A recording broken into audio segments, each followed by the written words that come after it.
नमस्ते। आजकल नेताओं, मीडिया कर्मियों की जासूसी का मामला पूरे भारतवर्ष में छाया हुआ है और इसके पीछे एक सॉफ्टवेयर है जिसे पेगासस कहते हैं और एक इजरायली कंपनी एनएसओ ने बनाया हुआ है। लेकिन जासूसी कांड तो एक चीज है, लेकिन अगर आप देखें पूरी कड़ियों को एक साथ जोड़ें, 19 तारीख से संसद का मानसून सत्र शुरू होना था और पहले ही दिन हंगामे की भेंट चढ़ गया। वैसे तो अगर ये जासूसी का मामला नहीं भी होता तो भी मानसून सत्र को पूरी तरीके से नस्त नाबूद करने की योजना पहले से बना ली गई थी। लेकिन आप क्रोनोलॉजी ये समझिए कि संडे की रात में, मंडे से आपका सेशन होना था और संडे में गार्जियन की रिपोर्ट आ गई। गार्जियन में एक रिपोर्ट छपी है जिसमें जिसका नाम दिया गया है पेगासस प्रोजेक्ट, यानी फ्रांस की एक एमनेस्टी इंटरनेशनल एक एनजीओ है, गैर सरकारी संगठन है, और फॉरबिडिंग रिपोर्ट्स करके एक एनजीओ है। और एमनेस्टी इंटरनेशनल तो आप जानते हैं कितना फेमस या इनफेमस है।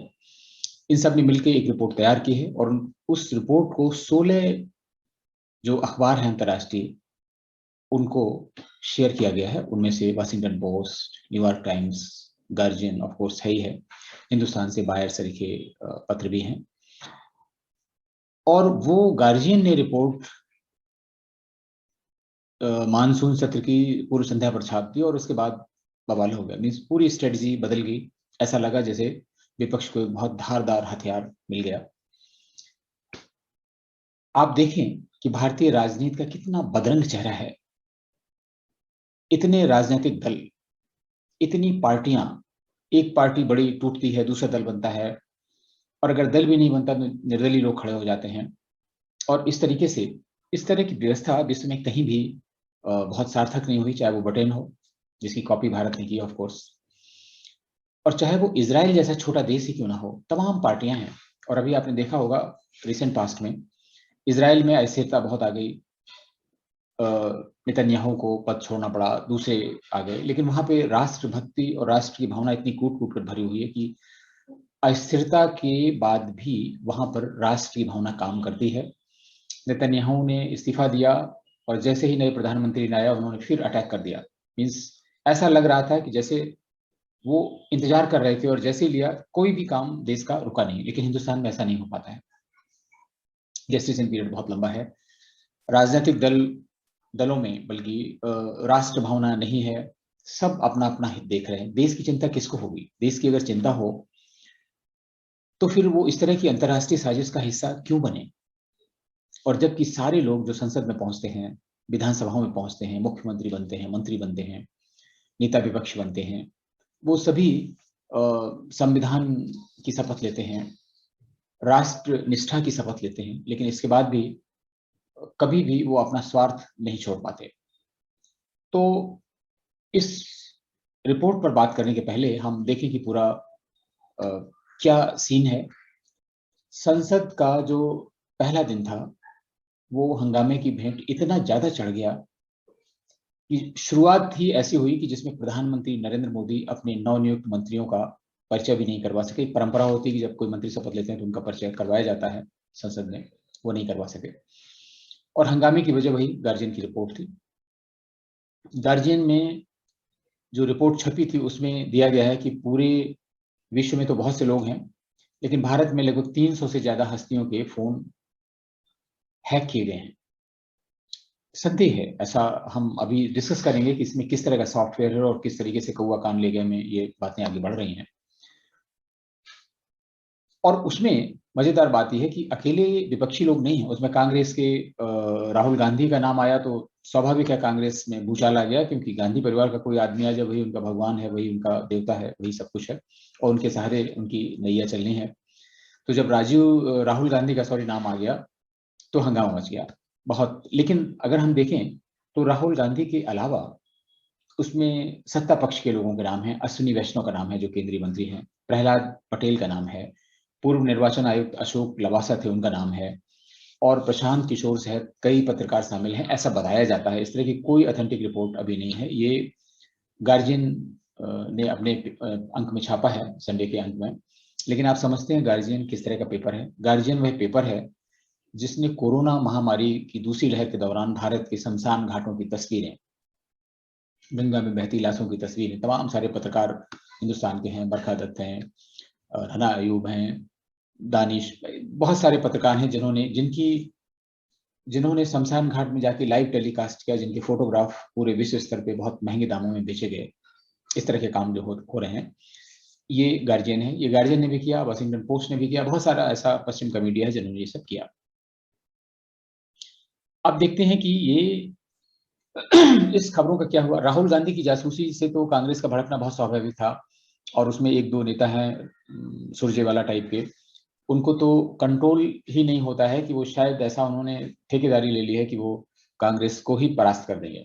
इस तरह की भाव भंगिमा उनकी रहती है, बॉडी लैंग्वेज रहती है कि उन्होंने क्या क्या नहीं कहा। उन्होंने कहा कि एनडीए सरकार ने देश के खिलाफ इसका दुरुपयोग करने की क्षमता विकसित कर ली है, और ये देशद्रोह है, और नेताओं की जासूसी कराई जा रही है, उनके मौलिक अधिकारों का हनन है। पूरा जो संविधान की धाराएं हैं वो सब उन्होंने पढ़ के सुना दी लोगों को। लेकिन जब इतना चल रहा है, सत्र चल रहा हो, पूरा देश का मीडिया निगाह रखता है, देश के संसद, वहां पे सांसद होते हैं, तो ऐसे में सपा और बसपा, उत्तर प्रदेश में चुनाव होने वाला, तो ये लोग कहाँ पीछे रहने वाले थे? बहती गंगा में कूद पड़े, उन्होंने भी अपना खूब डुबकी लगाई। अखिलेश यादव ने भी जो मर्जी आया बोला। वैसे भी लॉकडाउन पीरियड में इन्होंने क्या क्या बोला सिर्फ ट्विटर पे बोलते रहते हैं, बोलना ही काम है लोगों का। मायावती जो अपेक्षाकृत सीजन रही पूरे लॉकडाउन में, काफी संयमित भाषा का इस्तेमाल किया, उन्होंने भी इसमें मोदी सरकार को घेरा, दबे शब्दों में ही सही, लेकिन उन्होंने घेरा और इसकी निंदा की। और आप एक और सबसे बड़ी गठजोड़ की बात देखें कि लोग अक्सर कहते हैं कि कांग्रेस के नेता राहुल गांधी की बातें, इमरान की बातें कांग्रेस से कैसे टैली कर जाती हैं। यहाँ भी वही हुआ, एक संयोग हो सकता है, मैं ये नहीं कह रहा हूँ कि इन लोगों में कोई संबंध है इमरान खान और राहुल गांधी में, लेकिन राहुल गांधी के इस बयान के बाद, कांग्रेस के इस हंगामे के बाद में, पाकिस्तान के प्रधानमंत्री इमरान खान ने भी कहा कि अरे उनका भी फोन हैक किया गया और भारत सरकार ने कराया है। ये इस तरह की चीजें चल गई। अब सरकार, जैसा कि होता है जब भी कभी सेशन चल रहा होता तो सरकार का रोल लड़की वाले का हो जाता है कि बारातियों का स्वागत सत्कार, विपक्ष को हर तरीके से साधने की कोशिश की। सरकार ने कहा कि ये सब आरोप गलत हैं। और इसके पहले आपको बता दें कि 2019 में भी इस तरह की खबरें आई थी कि इजराइल की किसी स्पाईवेयर से सरकार ने जासूसी कराई है। उस समय आरोप यह था कि व्हाट्सएप के माध्यम से लोगों का डेटा चुराया गया है, लोगों की निजता भंग की गई है। लेकिन उसमें व्हाट्सएप ने भी सर्वोच्च न्यायालय में एक हलफनामा देके कहा था कि नहीं, ऐसा नहीं हुआ, ये गलत है। और इसके बाद में विपक्षी दलों ने भी कहा था कि ये सब गलत है, ठीक नहीं है, और बात खत्म हो गई। अब उसी भूत को जिंदा किया गया है। उस समय जो तत्कालीन आईटी मंत्री थे, उन्होंने संसद में भाषण दिया था, बयान दिया था, और सारी चीजें बताई थी। और उनकी इस बात में दम हो सकता है, सरकार की बात में, और उस समय जो आईटी मंत्री ने दिया था कि जो गार्जियन हैं, जो वाशिंगटन पोस्ट हैं, इनके निहित स्वार्थ हैं। अंतर्राष्ट्रीय स्तर पर जो गठजोड़ चलता है, इस्लामिक वामपंथ गठजोड़, और तमाम सारी साजिशें जो भारत के विरुद्ध होती रहती हैं, उसका ये जो मीडिया है हिस्सा रहे हैं। तो हम उन मीडिया पे ज्यादा भरोसा करेंगे, या अपनी सरकार पे भरोसा करेंगे, या जो हमारे स्वतंत्र सोर्स हैं उन पर ज्यादा भरोसा करेंगे, ये नेताओं के विवेक पर निर्भर करता है। लेकिन जब हम कुछ सुनना ही ना चाहें, और जब हम सरकार को घेरना ही चाहें, तो बहुत स्वाभाविक है कि हम कुछ भी नहीं सुनेंगे और हम कुछ भी नहीं करेंगे। हम वही कहेंगे जो हमें कहना है, हमें आरोप लगाना है तो हम आरोप लगाते रहेंगे। अब ये कहना आउट ऑफ कंटेक्स्ट बिल्कुल भी नहीं होगा कि मोदी सरकार का जो दूसरा कार्यकाल है 2019 के चुनाव के बाद आया है, उसमें कांग्रेस पूरी तरह से हताश और निराश है। कांग्रेस ही क्या, पूरे विपक्षी दल हताश और निराश हैं। पहले तो चुनाव में लगातार भाजपा को सफलता मिल रही थी, कांग्रेस का आधार सिकुड़ता जा रहा था। इसके बाद में मध्य प्रदेश में उनकी सरकार चली गई, राजस्थान में सरकार पे संकट आ गया, और बहुत परेशानी रही। तो अभी कांग्रेस के पास मुद्दा नहीं था कोई भी। तो पूरे कोरोना महामारी के दौरान, लॉकडाउन के दौरान, कांग्रेस ने ऐसे ऐसे आरोप सरकार पे लगाए, घेरा, कभी कुछ कभी कुछ। जब चीन की सेनाएं गलवान घाटी में आ गई तो भी सरकार को बहुत घेरने में किया। तो पुरानी जो परंपराएं सरकार और विपक्ष के बीच हुआ करती थी कि कम से कम राष्ट्र हित के मुद्दों पर सारे लोग एक होंगे, वो तार तार हो गई हैं। अब उनको कोई भी ध्यान नहीं देता है। और जब भी कभी ऐसी बात आती है तो कांग्रेस हमेशा कोट करती है कि बीजेपी ने ऐसा नहीं किया था, हम इसलिए नहीं कर रहे हैं। तो ये एक दूसरे के सहारे लेते हैं, अपना न्यूसेंस करने में भी एक दूसरे का सहारा लेते हैं। अब आप देखें कि ऐसा क्या है, क्यों लोग विरोध करते हैं। पश्चिमी मीडिया और बहुत सारे भारत में भी विरोधी लोग क्यों आ गए हैं। तो हम अगर देखें, मोदी सरकार ने कुछ एक अच्छे काम किए हैं। ऐसा नहीं कि बहुत बहुत ज्यादा ही अच्छे काम किए और पूरा देश बहुत खुश है, लेकिन हाँ, कुछ अच्छे काम किए जो कभी नहीं हुए थे, मोदी ने किए। कम से कम भ्रष्टाचार पे लगाम लगी, कोई बड़ा भ्रष्टाचार अभी तक सामने नहीं आया है, जबकि पिछली सरकारों के जमाने में रोज अखबारों में भ्रष्टाचार के मुद्दे आया करते थे। लेकिन एक और बहुत बड़ा काम हुआ जो जनता की नजरों में नहीं आता है, उसमें गैर सरकारी संगठनों पर रोक लगी है। हालांकि बहुत ही इफेक्टिव रोक नहीं लगी है, मेरा अपने रिजर्वेशन है। जो FCRA बनाया गया है उसमें काफी लूपहोल्स हैं और अभी भी ये गैर सरकारी संगठन पैसा ला रहे हैं। खासतौर से इस्लामिक देशों से पैसा भारत में आ रहा है, आतंकवादी गतिविधियों के लिए, अलगाववाद के लिए, मतांतरण के लिए और लव जिहाद वगैरह जैसे कार्यों के लिए आ रहा है। इस पर सरकार को बहुत प्रभावी कानून बनाना पड़ेगा और जो कमियां छूट गई हैं FCRA में उसको करना पड़ेगा। लेकिन इसके बावजूद गैर सरकारी संगठनों को परेशानी हो रही है पैसा लाने में। भारत में भी बहुत सारे ऐसे लोग हैं जिनको लुटियंस मीडिया कहते हैं, और मीडिया में ऐसे बहुत सारे लोग हैं कि जो कहीं ना कहीं किसी न किसी प्रकार से सरकार उनको उपकृत करती रहती थी। हजारों करोड़ रुपए उन पर खर्च किए जाते थे और ऐसा एक अभिजात वर्ग बन गया है जो सरकारी खर्चे पर हमेशा ऐशो आराम करता रहता है। ऐसे अभिजात वर्ग का जीना दूभर हो गया है मोदी काल में। ये एक हम लोगों के लिए खुश होने की बात है या नहीं, ये तो मैं नहीं कह सकता, लेकिन निश्चित रूप से देश के संसाधनों की बचत हो रही है।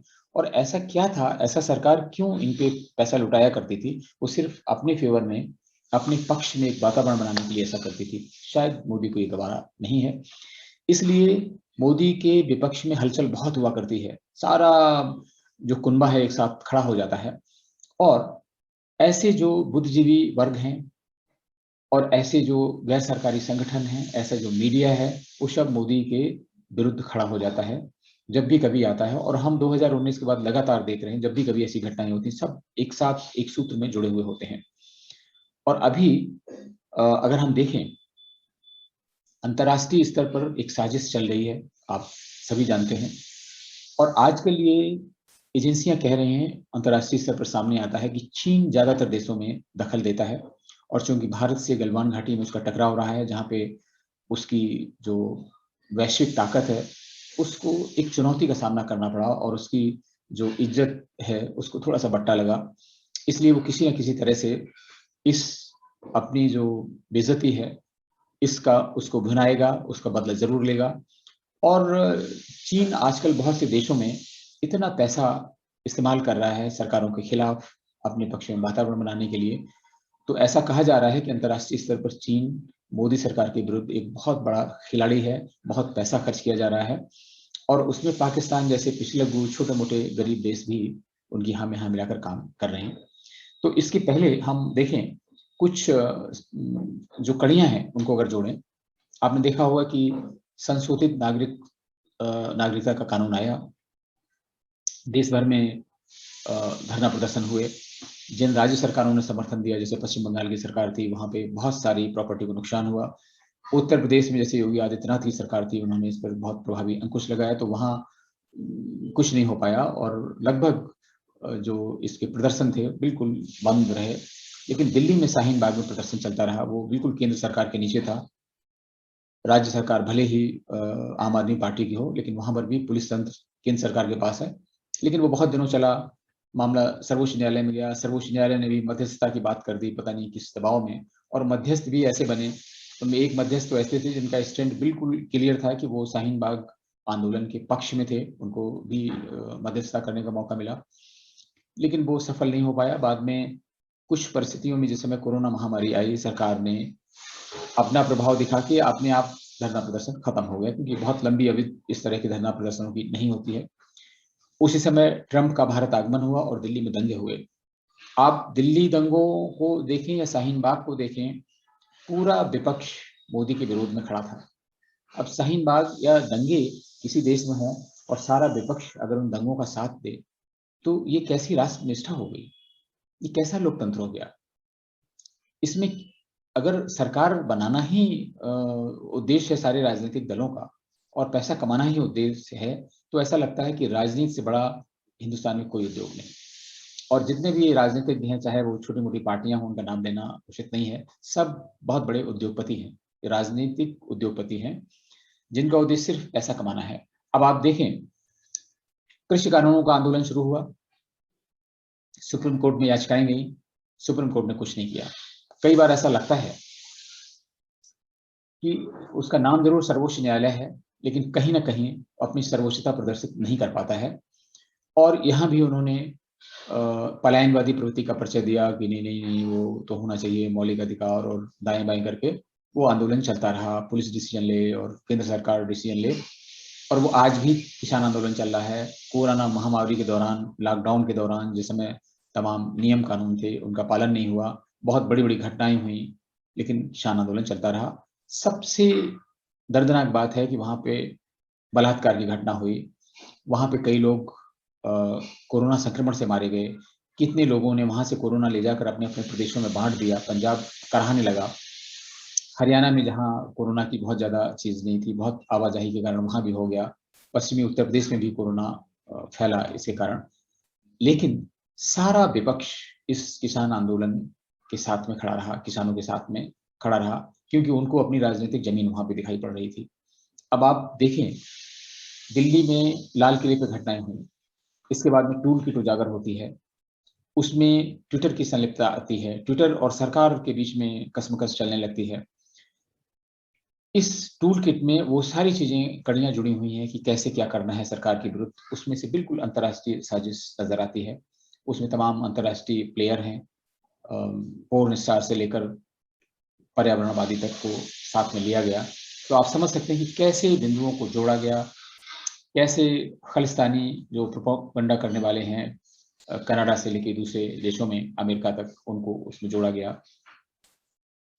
इसके बाद आप देखें, सेंट्रल विस्टा प्रोजेक्ट का किस हद तक विरोध किया गया, और इस विरोध के स्वर ऐसे थे जिसने वाशिंगटन पोस्ट में, गार्जियन में ऐसे ऐसे बार छापे गए कि शायद मोदी मुगल साम्राज्य की नींव हिला रहे हैं। संसद, नई संसद नहीं बनवा रहे हैं, पुरानी संसद गिराकर मुगल साम्राज्य की नींव हिला रहे हैं।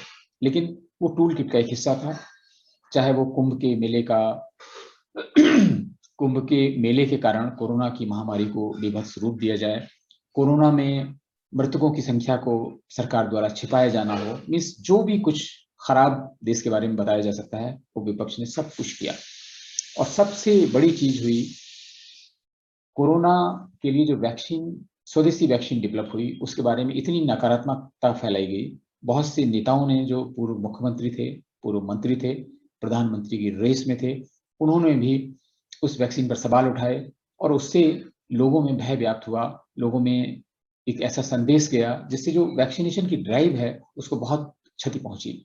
उसमें बहुत समय लगा, वरना शायद जो सरकार ने किया था कि 45 वर्ष से ऊपर के लोगों का, 60 वर्ष से ऊपर के लोगों की जो एक तरीके से कैटेगरी बनाई थी, उनमें अब तक ये काम पूरा हो चुका होता।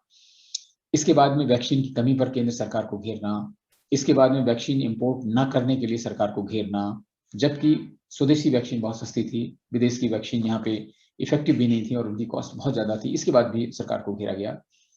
और इसके बाद में यहाँ की लाइव फोटोग्राफ, जैसा हमने अभी बताया कि शमशान घाटों से लाइव टेलीकास्ट किया गया, जिसे विदेशी मीडिया हाउसेज ने हाथों हाथ लिया, और यहाँ की गंगा में बहती हुई लाशों की, शमशान घाट में जलती हुई तस्वीरों की बहुत कीमत वसूल की गई अंतर्राष्ट्रीय स्तर पर। तो आप अगर देखें कि ये सारी चीजें, ये सारी घटनाएं और ये आखिरी कड़ी जिसमें ये जासूसी कांड किया गया, सब आपस में जुड़ी हुई हैं।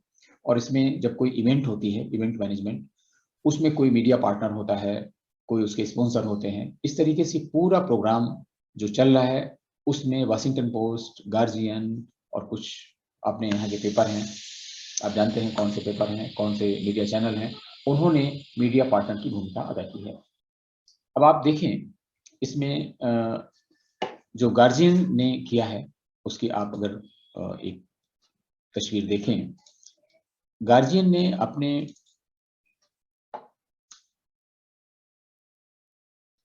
एक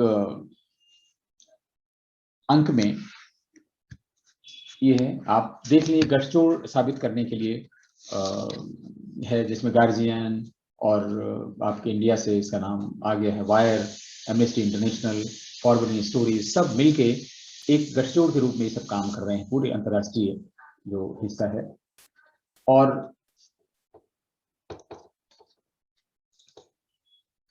इसके बाद में आप ये देखें, ये गार्जियन ने अपने एक अंक में मुख्य पृष्ठ में तस्वीर छापी है।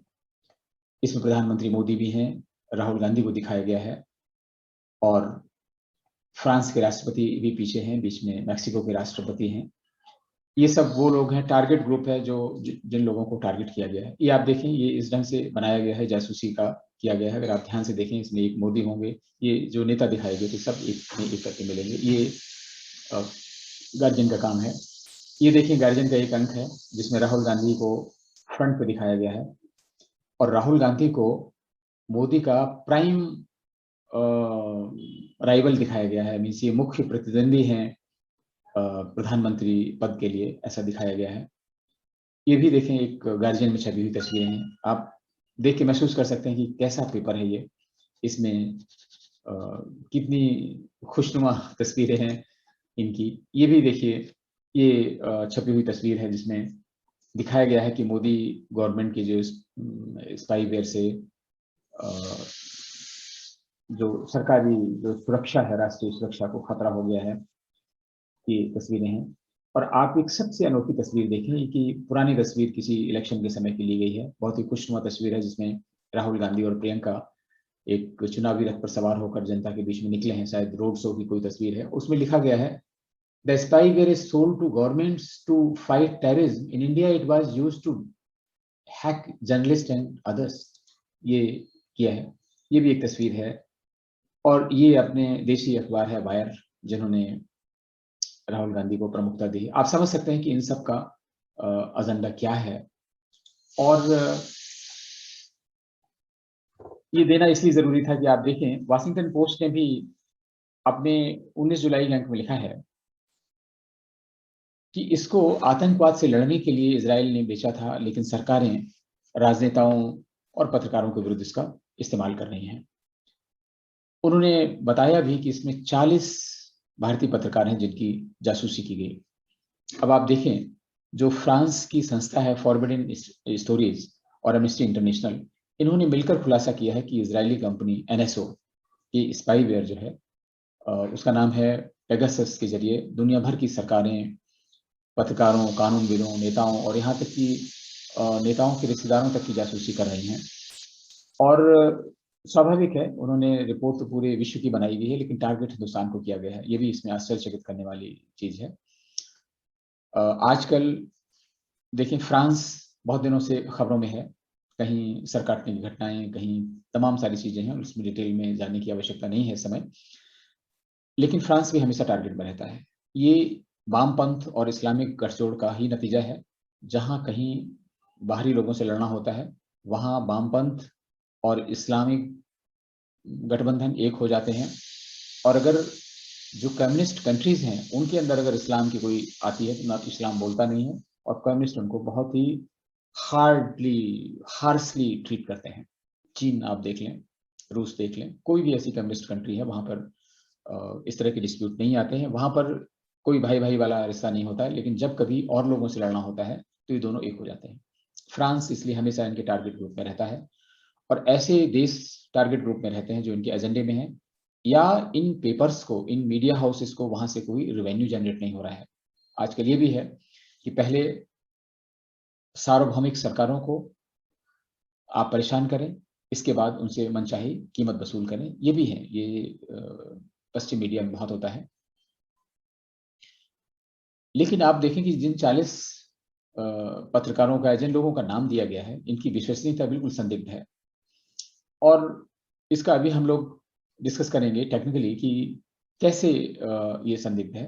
हम उसका, आपका मोबाइल अगर खो जाता है, आपके मोबाइल फोन में अगर 1000 कॉन्टैक्ट सेव हैं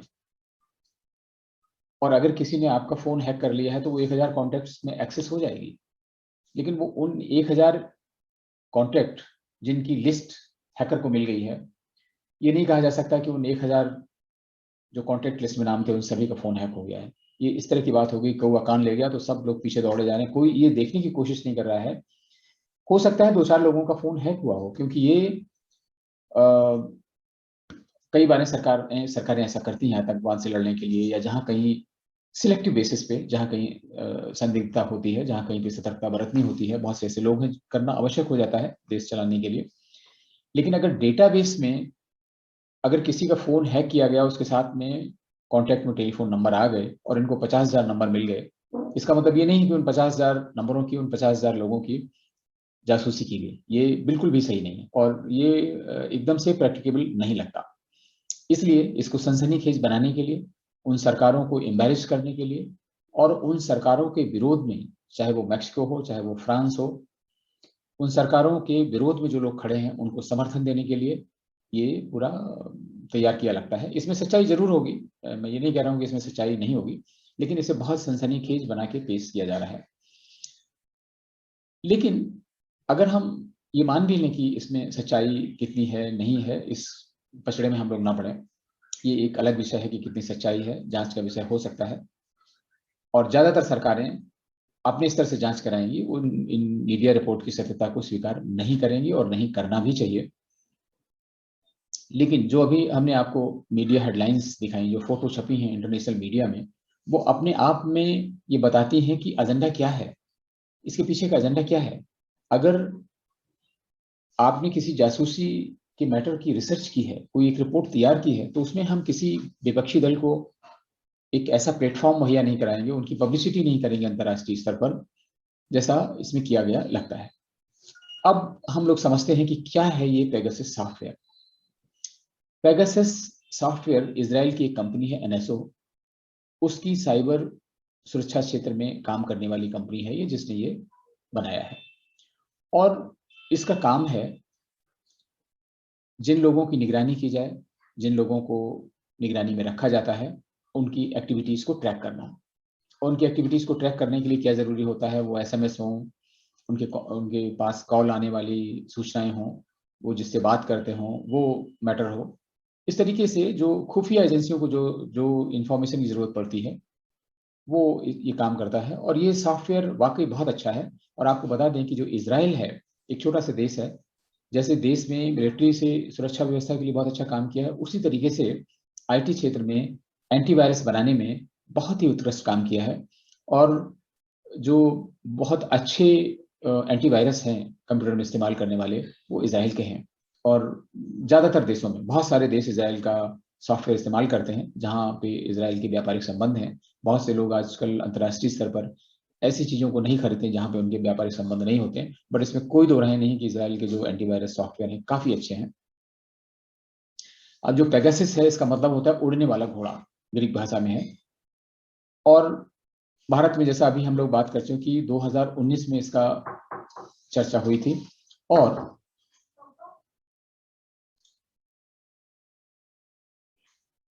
तो ये जो सॉफ्टवेयर है बहुत ही अच्छी क्वालिटी का सॉफ्टवेयर है। और आपने देखा होगा कि जो सुना होगा कि सऊदी अरब में एक पत्रकार की हत्या हो गई थी, खशोगी खगोसी नाम का। उसमें इस सॉफ्टवेयर का 2016 में पहली बार इस्तेमाल किया गया था। और विश्व के कई देश इस्तेमाल करते हैं इसे। लेकिन जो देश इस्तेमाल करते हैं वो एक एक ऐसा डिसीजन लेते हैं, एक ऑब्जेक्टिव डिसीजन होता है कि हमें किस व्यक्ति की निगरानी करनी है। उसका कोई राजनीतिक उद्देश्य नहीं होना चाहिए, नहीं होता होगा, हमें ऐसा मानना चाहिए। अब इसमें क्या होता है कि ये जो स्पाईवेयर है किस तरह से काम करता है, ये पहले तो आप ये समझ लीजिए कि हिंदुस्तान ही नहीं पूरे विश्व में लोगों की मानसिकता है कि फ्री की अगर कोई चीज मिल रही है तो फटाफट ले लो। फ्री का खाना, फ्री की दारू, फ्री का सॉफ्टवेयर, आप जो लोग स्मार्टफोन इस्तेमाल करते हैं, जो भी फ्री का हुआ डाउनलोड करते हैं, और इस चक्कर में बहुत सारा डेटा तो अपने आप ही चला जाता है। आपको किसी भी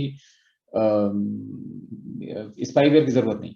इनफैक्ट जितने भी आपके एप्लीकेशंस हैं वो सारे आपसे परमिशन मांगते हैं इंस्टॉल के लिए, कि आपका माइक इस्तेमाल करेंगे, आपका कैमरा इस्तेमाल करेंगे, आपके कॉन्टैक्ट इस्तेमाल करेंगे, आपकी फोटो गैलरी इस्तेमाल करेंगे। आप सारी चीजें हाँ हाँ करते रहते हैं और वो चीज आपकी चली जाती है। उसी तरह से ये साधारण चीजें हैं। ये अच्छी चीज ये है कि एक मोबाइल बग के रूप में जाता है, इसे आप डाउनलोड नहीं करते हैं। जो खतरनाक चीज है वो ये है कि किसी की कॉल आई, आपने रिसीव की, वो मिस्ड कॉल के रूप में खत्म हो गई, और या आपने रिसीव की इसके बाद कट गई। बहुत सी ऐसी कॉल आती हैं कि आपने रिसीव की लेकिन इसके बाद आवाज नहीं आई, फोन कट गया। आपने कॉल जैसे ही रिसीव की वो समझिए कि इंस्टॉल होना शुरू हो गया। मतलब ये एक प्रोसेस उसकी है जिसे आपको पता नहीं चलता है कि इस्तेमाल ये आपका इंस्टॉल हो गया है। तो इसे कह सकते हैं कि बग के रूप में आता है। और आपकी जो कॉल हिस्ट्री है उसको डिलीट कर सकता है, सारे कर सकते हैं, कोई बहुत बड़ा इशू नहीं है। आप कहाँ कॉल करते हैं ये रिकॉर्ड कर सकता है, और जब भी कभी आप वाईफाई में होंगे ये आपका कॉल रिकॉर्ड ट्रांसफर भी कर देगा। जहां से कॉल आया है उसकी रिकॉर्डिंग कर सकता है, ट्रांसफर कर सकता है। और जो डेटा चोरी आपकी उससे हो रही है, चाहे वो कॉन्टैक्ट लिस्ट की हो, चाहे आपके मैसेज की हो, चाहे ईमेल की हो, आपकी फोटो की हो, कुछ भी हो, वो आप अगर इसे जाएंगे साइबर सिक्योरिटी एक्सपर्ट से भी देखेंगे तो वो जो हिस्ट्री उसकी डिलीट कर देगा। मतलब एक ऐसी चोरी होती है जो चोर आपके साक्ष्य मिटा देता है। तो इसमें से ये ढूंढना बहुत मुश्किल होता है। अब ये लोग क्लेम कर रहे हैं, जो एमनेस्टी इंटरनेशनल और ये लोग, कि हमने फॉरेंसिक जांच की और ये की। हमें नहीं लगता, ये बहुत मुश्किल काम है और तुक्केबाजी है। कई बार क्या होता है कि जो अच्छी क्वालिटी के सॉफ्टवेयर होते हैं, जहां कहीं हमको मिलिट्री इंटेलिजेंस की सूचना लेनी होती है, किसी सॉफ्टवेयर की सूचना लेनी होती है, तो एक झूठ मूठ रिपोर्ट बनाते हैं ताकि वो कंपनी अपने डिफेंसिव होकर खुल के सामने आ जाए, अरे नहीं नहीं हमने ऐसा नहीं किया और मेरा तो ऐसे चलता है, एप्लीकेशन ऐसे चलता है। यहाँ पे इजरायली कंपनी ने इससे ज्यादा कोई प्रतिक्रिया व्यक्त नहीं की। उन्होंने नहीं बताया कि मेरा सॉफ्टवेयर कैसे चलता है और ये इंफॉर्मेशन गलत है। उन्होंने ये कहा कि जो मेरा सॉफ्टवेयर कैसे चलता है एमनेस्टी वालों को या रिपोर्ट बनाने वालों को नहीं मालूम, इसलिए उनकी रिपोर्ट सही नहीं हो सकती है। और ये एप्लीकेशन वो सिर्फ सरकारों को बेचते हैं, किसी प्राइवेट पर्सन को नहीं बेचते हैं। इसलिए कोई प्राइवेट पर्सन अगर जासूसी करेगा इसकी संभावना नहीं लगती। अब बाकी ये सरकारों पर डिपेंड करता है। यहाँ पे एक चीज और है कि अगर किसी सरकार ने, सपोज करिए पाकिस्तान की सरकार ने अगर इस सॉफ्टवेयर को खरीदा है और वो हिंदुस्तान के किसी व्यक्ति का अगर फोन टैप करना चाहती है और उसका फोन उन्होंने हैक किया है, तो इसमें भारत सरकार क्या करेगी? तो हिंदुस्तान में जिन लोगों के फोन हैक हुए हैं वो कोई विदेशी एजेंसी भी हो सकती है, विदेशी सरकार भी हो सकती है, क्योंकि विदेशी सरकार परचेज करेगी, उसका बंदा इंडिया में अगर बैठा है तो वो ये काम कर सकता है। तो इसलिए स्पाईवेयर ढंग से काम करता है कि वॉइस कॉल आपके पास आई, व्हाट्सएप आया, कोई आपने एप्लीकेशन डाउनलोड किया, उसमें से आपका ये हो सकता है।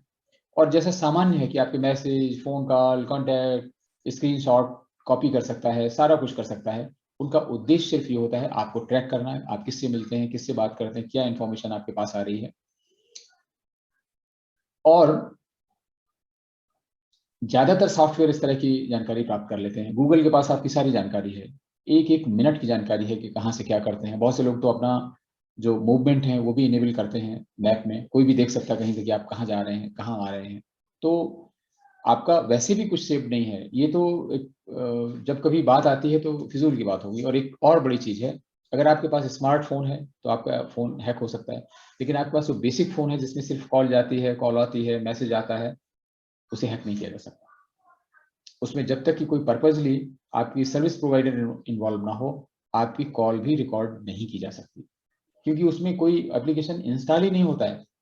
तो आप जितने भी अच्छे फोन रखेंगे ये होती रहेगी, प्रॉब्लम आएगी। अब हम ये देखते हैं कि ये रिपोर्ट जो बनाई है, हम लोगों ने कई बार डिस्कस किया, एक समरी इसकी देखते हैं। एक पेरिस में एक संस्था है, इसे कहते हैं गैर सरकारी संगठन है, फॉरबिडिंग स्टोरीज और एमनेस्टी इंटरनेशनल, इन लोगों ने मिलकर बनाया है और अपनी रिपोर्ट 16 समाचार संगठनों को शेयर की है। और इसलिए बहुत स्ट्रेटेजिकली की है कि हिंदुस्तान में है तो वायर को किया होगा, अमेरिका में उन्होंने वाशिंगटन पोस्ट को कर दिया, और उन्होंने ब्रिटेन में गार्जियन को कर दिया, इस तरीके से हैं। तो अब पूरे देश में फैला हुआ है और उन्होंने आरोप लगाया है अपनी रिपोर्ट में कि इस एप्लीकेशन के द्वारा मानवाधिकार कार्यकर्ता, राष्ट्राध्यक्ष, व्यावसायिक अधिकारी, सरकारी अधिकारी और पत्रकार हैं, इनका किया गया है। और इसमें जो पत्रकारों के नाम लिखेंगे, उन्होंने लिखा है कि Associated Press, Reuters, CNN, Wall Street Journal, Le Monde, the Financial Times के लोग हैं। और उन्होंने ये भी कहा कि इसका बहुधा उपयोग पश्चिमी एशिया में हुआ है, मैक्सिको में इस्तेमाल किया गया है, सऊदी अरब तो इनका बहुत पुराना कस्टमर है इस इजरायली कंपनी का। इसमें France, Hungary, Bharat, Azerbaijan, Kazakhstan, Pakistan सहित बहुत सारे देश हैं। अब आप ये देखें कि इतने सारे देश हैं, लेकिन पूरा का पूरा हंगामा हिंदुस्तान में हो रहा है। इस सूची में सबसे ज्यादा नंबर उन्हीं के अनुसार, इस रिपोर्ट के अनुसार मैक्सिको के हैं, 15,000 नंबर मैक्सिको के हैं। अब भारत में कौन कौन से लोग प्रभावित हैं, हम लोग बहुत जल्दी से देख लेते हैं। इसमें अकेले विपक्ष के लोग नहीं हैं। अगर राहुल गांधी के लिए लोग कहते हैं तो राहुल गांधी अकेले हैं, ऐसा नहीं है। इसमें भाजपा के मंत्री हैं, प्रहलाद पटेल, अश्विनी वैष्णव, निर्वाचन आयोग, और इनके अलावा बताया गया है कि तृणमूल कांग्रेस की ममता बनर्जी के भतीजे अशोक बनर्जी, रंजन गोगोई, और यहाँ तक कि रंजन गोगोई पर जो यौन उत्पीड़न का आरोप लगाया था जिस महिला कांस्टेबल ने, उसका फोन भी टैप हो रहा है। ये चीजें विश्वास करने योग्य नहीं लगती हैं। इससे यही लगता है कि हो सकता है इनमें से किसी एक का फोन हैक किया गया हो और उसके फोन से कॉन्टैक्ट लिस्ट में तमाम सारे नंबर आ गए हों और इसलिए ऐसा कर रहे हों। लेकिन 18 जुलाई की रात में द गार्जियन ने इसकी रिपोर्ट जारी की और 19 जुलाई को भारत की संसद में हंगामा होने लगता है। आप देखें कितना प्री प्लान्ड और अच्छी रणनीति के हिसाब से ऐसा हो रहा है। और 19 जुलाई से लेकर अब तक संसद में कुछ भी नहीं हो सका है और आगे ना हो ये भी इंश्योर किया जाएगा, ताकि पूरी अंतर्राष्ट्रीय मीडिया का एक हिस्सा बनता रहे कि क्या हो रहा है, कैसे हो रहा है। ये अमित शाह जो केंद्रीय गृह मंत्री, उन्होंने कहा भी कि भाई आप क्रोनोलॉजी देखिए और कैसे क्या किया गया। उनके विरोधी हैं, उन्होंने भी अपनी अपनी चीजें की। लेकिन ये बिल्कुल सही है कि इसमें वही संगठन शामिल हैं जो मोदी सरकार को पसंद नहीं करते। इसमें वही संगठन शामिल हैं जो फ्रांस की सरकार को पसंद नहीं करते। इसमें वही संगठन शामिल हैं जो मैक्सिको के राष्ट्रपति को पसंद नहीं करते। वो सारे लोग हैं और इसमें वही लोग हैं जिनका जुड़ाव कुछ विपक्षी दलों से है। अच्छा, अब जो कंपनी इजराइल की है उसने अपना स्पष्टीकरण दे दिया। उसने बहुत डिटेल में नहीं दिया कि अगर विरोधियों का, इस एमनेस्टी इंटरनेशनल का, इन लोगों का उद्देश्य कोई और जानकारी प्राप्त करना हो, इसलिए उसने सिंपली ये कहा कि ये सही नहीं है, ये रिपोर्ट संदिग्ध है और जो कॉन्ट्रैक्ट उनके पास आए हैं हो सकता है सरकारों ने किए हों, लेकिन इतने सारे लोग नहीं हो सकते, ना तो सरकारें करती हैं। और ये अगर किसी का फोन ऐसा किया गया है तो उनकी कॉन्टैक्ट लिस्ट से आए हुए नंबर हैं और ये इंफॉर्मेशन बिल्कुल सही नहीं है और ये बात बिल्कुल विश्वसनीय लगती है। लेकिन आप देखें इस पूरी खेल ने, जहां पे भारत विरोध, मोदी सरकार के विरोध में पूरे भारत का मतलब जो ताना बाना है राजनीतिक, उसको उलझा दिया गया है। सारे लोग इसके विरोध में आ गए हैं। लेकिन आप देखें कि जाने अनजाने में इन लोगों ने, जो इजराइल की कंपनी है जिसे कोई नहीं जानता था, उसका खूब प्रचार कर दिया, पूरे विश्व में प्रचार हो गया है। और जाने अनजाने में नहीं, जानबूझकर कुछ लोगों का इतना दुष्प्रचार किया है। एप्पल के आईफोन की धज्जियां उड़ा दी। उन्होंने कहा कि ये तो एप्पल में भी हो सकता है, एंड्रॉयड में भी हो सकता है और इसमें भी हो सकता है, उसमें भी हो सकता है। ये कह के इन्होंने उन लोगों को संदेश दे दिया है जहां से इनकी रेवेन्यू नहीं आ रही है, जहां से इनके व्यवसायिक संबंध नहीं है, उनको भी ये मैसेज दे दिया है कि भाई कुछ करिए, क्योंकि ये व्यवसायिक संगठन है। इनको आजकल अंतर्राष्ट्रीय स्तर पर यह भी हो रहा है, बहुत विकसित देश हैं जहां पे सब कुछ हो चुका है, अब कुछ देशों की वो इज्जत मिट्टी में मिलाएंगी, उन सरकारों के खिलाफ एक युद्ध सरीखा छोड़ देंगी।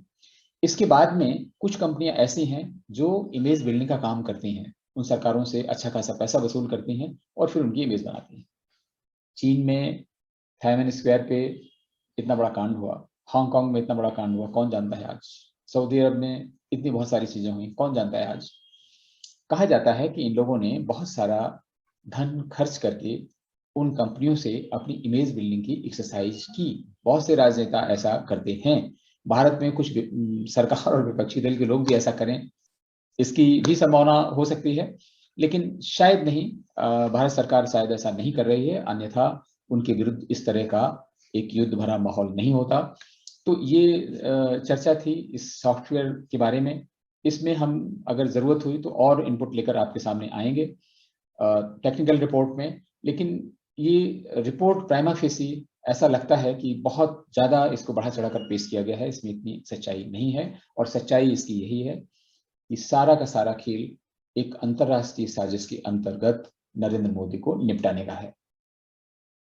तो आजकल देश में काफी लोग समझदार हो गए हैं और ये समझने लगे हैं कि सीक्वेंसिंग कैसी है। रिपोर्ट निकली, इधर हंगामा हुआ और सोशल मीडिया पे पूरा छा गया पूरा कार्यक्रम, दोनों तरफ से ये चीजें हो गई।